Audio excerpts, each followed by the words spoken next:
तिहिना मिरु आड़ा अखड़ा दो निने हड़ गेमो सेटर कना अच्छा ठीक गया नेतार दो चासबास कमी दिन कना से ओनाते ओड़ा को से हो कमी बड़ा दो हुयुग गया ओना दिगे पाले तिहिन दो तिने हड़ गेमो नोआ मिरु आड़ा अखड़ा दो सेटर कना अच्छा ठीक गया दुड़ तन के पुनी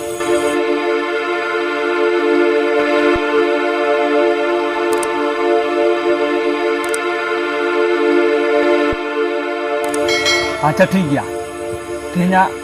कमी हरा दो माड़ांग से बु एहो लगी माड़ांग रे दो नुई कुली तबुना अच्छा आमा नितुम दो ची काम कटी लई लेसे समीर सर अच्छा ठीक गया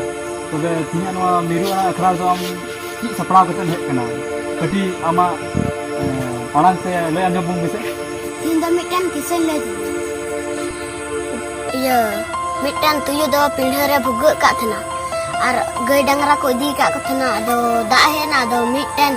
मेरम दो को बगी दिया दो उनी मेरम दो ना अमूल जगह मिटन ना तुयु भुग का थे ओंडे बोलोय ना अदो उनी तुयु दो कासे को चे है ना दो बोलो कान थे ना दो उन समय के उनी मेरम दो ठा ठा दा दो उनी दमे बोतरो कना ना चिलिम ना ने उड़ार दो अरे बोलो कना आरो ठा ठा दा और तके आय बमु हो अगु के दिया दो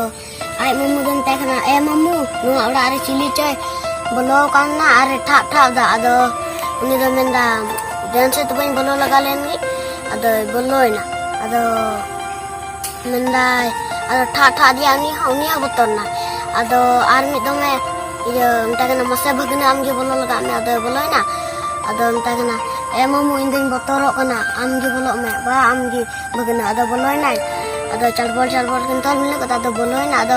ठा ठा दिया अदो उनी आई मम्मू दो इजे ना तके दम दड़ किन धुरे ना अदो इजे अदो मिंदाय हपय मम्मू मरी महिले को मार पुटुर के तिने मम्मू हपय मम्मू नुआ ये किसे दो नंडे गे मुचे अच्छा ठीक गया समीर बाबू अडी मजाम लई के तबना अडी सरा नित दो अंते दो नई परी कुलिया आमा नितुम दो ची अच्छा ठीक गया आम मिरु आड़ा अखड़ा रे सपड़ा कते हे कान बन कटी आमा आंते ले आजम मुसे इन का मते कुदुम ले तो ती हो बनते जंगा बनते यार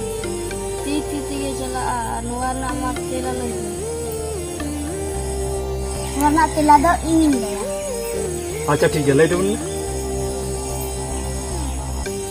पैसा जोता तेला हम ले गदा नुआ ना तेला दे कना पैसा गे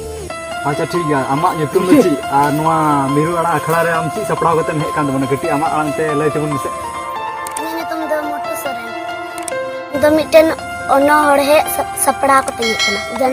जन्म के दिन धरती आयु से पिंग के दिन बाबा के चेरा के दिन वाह मोटो बाबू अड्डी मजाम लई के तबन अच्छा ठीक है तिहिना नोआ मिरु आड़ा अखड़ा दो नोडे मुचेदा आरो गपा बु नुका गे न्यापामा ठीक है तिहिन दो तबे नोडे मुचेदा दिलामु